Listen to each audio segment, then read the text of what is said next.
2023 সালে এসে যখন মানুষ লাখ লাখ টাকা আয় করতেছে অনলাইনে বা অফলাইনে, তখন মাসে $1000 আয় করা, যেটা মাসে 1 লাখ টাকা আয় করার সমান, সেটা খুব একটা কঠিন কাজ বলে আমার মনে হয় না। যে 4টা স্ট্র্যাটেজির কথা আমি বলবো, 4টাই কাজ করবে, বাট তারপরেও প্রথম 3টা যদি আপনার কোনো একটা কারণে মনে হয় যে অনেক কঠিন, 4 নাম্বারটা 100% আপনি করতে পারবেন, এই বিষয়ে আমার কোনো দ্বিমত নাই। একটা বাচ্চাও যদি দেখে 4 নাম্বারটা, আমি শিওর সেই বাচ্চাও এটা করতে পারবে। চলুন শুরু করা যায়। প্রথম অপশন, স্টার্টিং আ ব্লগ। ব্লগ শুরু করা, অনলাইনে আয় শুরু করার জন্য সবচেয়ে বেস্ট উপায়গুলোর একটা, এবং 2023, 24, 25 সালে এসেও একটা ব্লগ থেকে যত সহজে অনলাইনে আয় করা যায় এবং যত স্ট্রিমড লাইন উপায়ে অনলাইন থেকে আয় করা যায়, তত অন্য কোনো কিছু থেকে যায় বলে আমার মনে হয় না। মজার ব্যাপার হইলো, আপনাদের কোনো কোর্স করতে হবে না, কারণ আপনারা যদি প্যাসিভ জার্নালের ইউটিউব চ্যানেলে যান, 2017-18তে আমি একটা কোর্স বানিয়েছিলাম, ওইটা এখন প্যাসিভ জার্নালের ইউটিউব চ্যানেলে ফ্রিতে পাওয়া যায়, এবং ওইখানে ওই কোর্সের ভিতরে আমি একটা ব্লগ বানায় সেই ব্লগ থেকে আয় করেও দেখাইছি মাসে $500-600, এবং তারপরে ওই ওয়েবসাইটটা আমি $15,000 বিক্রি করেও দেখাইছি। পুরাটা আমার ল্যাপটপ স্ক্রিন রেকর্ড করে একদম লাইভ দেখানো। অনেক কিছু এখন আর হয়তো অত রেলেভেন্ট নাই, যেহেতু এটা 2017-18 সালের, বাট অনেক কিছু কিন্তু এখনো রেলেভেন্ট আছে। আর যদি তারপরেও আরো রেলেভেন্ট জিনিসপত্র আপনাদের দরকার হয়, তাহলে তো প্যাসিভ জার্নালে আপনি জয়েন করতে পারেনি, বাট জয়েন করা জরুরি না। শুধু ওইটা দেখে, ওই পুরা ইউটিউব সিরিজটা দেখেই আপনি ব্লগ শুরু করতে পারবেন। আপনি যদি ব্লগ শুরু করে অনলাইনে আয় করতে চান, স্টেপ 1 হবে ডোমেইন এবং হোস্টিং কেনা, এবং তার জন্য আমার রেকমেন্ডেশন হবে হোস্টিঙ্গার। হোস্টিঙ্গার এই ভিডিওর স্পন্সর, বাট যদি স্পন্সর নাও হইতো, তারপরে আমি বলতাম হোস্টিঙ্গার বা এরকম কোনো একজনের সাথে যেতে।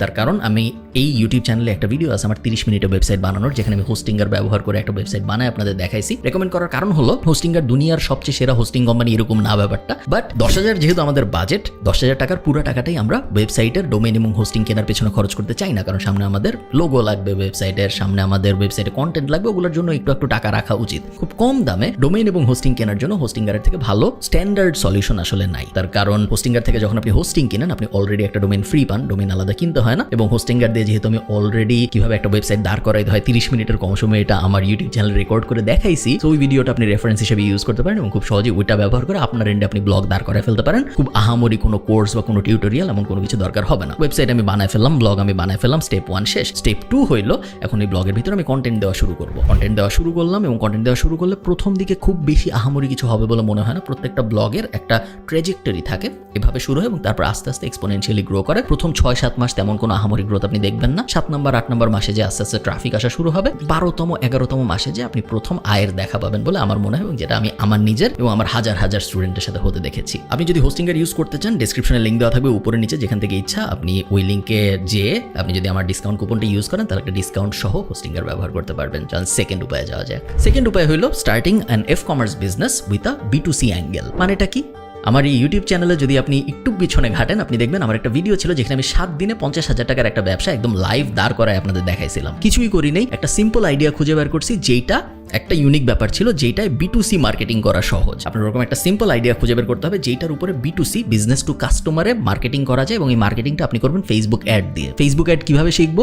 এগেইন প্যাসিভ জার্নালের ইউটিউব চ্যানেলে যদি আপনি যান, ফেসবুক অ্যাডের বেসিক কোর্সটা ওখানে পুরোটাই দেওয়া আছে, আপনার কোনো জায়গায় কিনতে হবে না। অ্যাডভান্স কোনো কিছু যদি শিখতে চান, তাহলে তো প্যাসিভ জার্নালের কোর্স আছেই, বাট বেসিকটাই এনাফ মোটামুটি শুরু করার জন্য। এমন একটা প্রোডাক্ট বা সার্ভিস আমাদের খুঁজে বের করতে হবে, আইডিয়ালি প্রোডাক্ট যেইটা খুব সহজে ফেসবুক অ্যাড দিয়ে মার্কেটিং করা যায়, এবং তারপর ওই দুইটা যখন আমি পাশাপাশি বসাবো, খুব সহজেই আমার ধারণা 1 থেকে 2 মাসের মধ্যে আপনি 1 লাখ টাকা চলে যেতে পারবেন রেভিনিউতে, প্রফিটে না, এবং তারপরে আরো 2-3-4 মাস সময় লাগবে প্রফিটেবিলিটি পর্যন্ত যেতে। থার্ড, একটু কমপ্লিকেটেড, এই টপিকটার নাম হলো starting a business with an influencer in the B2B or B2C arena, ideally B2B। মানেটা কি? আপনি চিন্তা করেন, বিভিন্ন ইনফ্লুয়েন্সার আছে বাংলাদেশের মার্কেটে। বাংলাদেশ এখন ইনফ্লুয়েন্সারদের জন্য স্বর্ণখনি, চারদিকে যেদিকে তাকাই আমরা দেখি ইনফ্লুয়েন্সারগুলো আসলে কারা? ইনফ্লুয়েন্সারগুলো তারা যারা মানুষকে কোট আনকোট ইনফ্লুয়েন্স করে, বিভিন্ন ধরনের কন্টেন্ট বানায়, তাদেরকে তো আমরা ইনফ্লুয়েন্সার বলি। বেশিরভাগ ইনফ্লুয়েন্সারের বিজনেস সেন্স খুব খারাপ, কারণ ট্র্যাডিশনালি, ঐতিহাসিকভাবে, সামাজিকভাবে বাংলাদেশের মানুষকে বিজনেসে অত আগ্রহীও করা হয় না, বাংলাদেশের মানুষকে রিস্ক নেওয়া অত শেখানো হয় না, এবং বিজনেসকে সাধারণত চাকরির থেকে অনেক নিচে দেখা হয়। কেউ ছোটবেলায় তার রচনায় লেখে না যে আমি বড় হয়ে ব্যবসায়ী হবো, সবাই লেখে আমি ডাক্তার হবো, ইঞ্জিনিয়ার হবো। সাধারণ মানুষের জন্য সত্যি, ইনফ্লুয়েন্সারদের জন্য এটা সত্যি।